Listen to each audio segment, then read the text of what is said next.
Finding a specific mineral deposit is an exercise in extreme proportions. You are looking for something incredibly specific, like this tiny, distinct vein of pyrrhotite inside a single rock core. But to find that one sample, geologists have to work across drastically different scales. That single rock core is just one physical data point retrieved from a much larger 3D geometric model, mapped out by a network of deep drill holes. And that entire 3D structural model is often just a tiny speck on a massive, continent-wide magnetic map. This search involves isolating a single mineral body within millions of square kilometers of rock.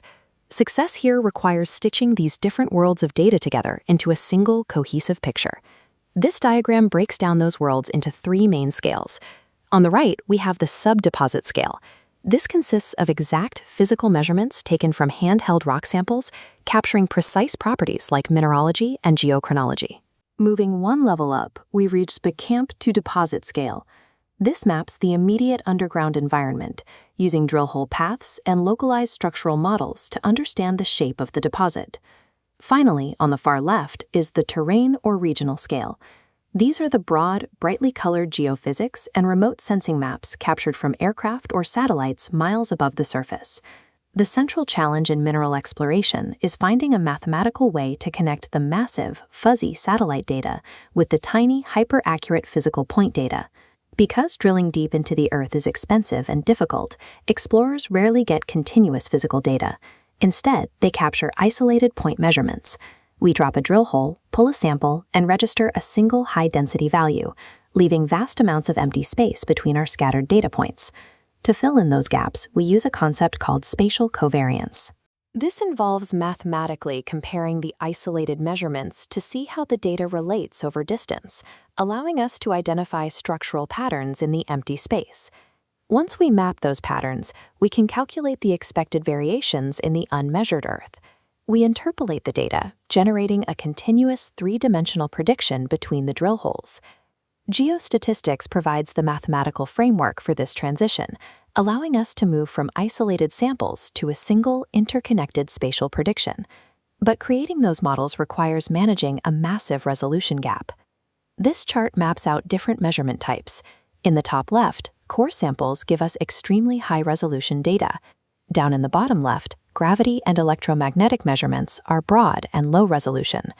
To connect them, we use intermediate measurements like well logs. The exact hard numbers we pull from physical hand samples act as anchor points, allowing us to scale up safely to those broader interpretations.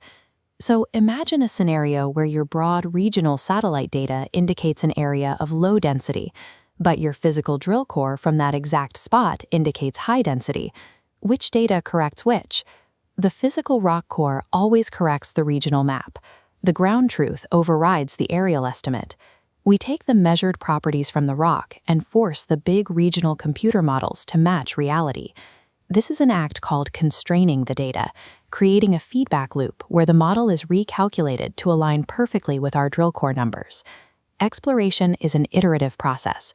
The microscopic ground truth must constantly dictate and refine the massive regional model. In the field, this creates a clear workflow.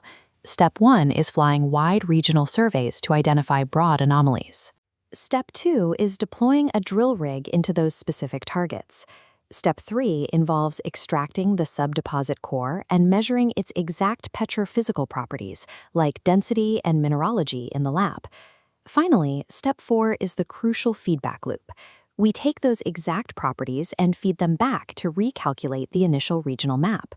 When the map is forced to match the new constraints, it sharpens, often revealing hidden secondary targets that were completely invisible in the first pass. This schematic of scaling and linkages shows how these tiers interact. The green points, representing physical drill data, anchor and constrain the model, while the red fields from remote sensing expand it into a mappable target. By enforcing this scale consistency, tying the massive regional fields tightly to the microscopic point data, geologists can systematically uncover the Earth's hidden resources.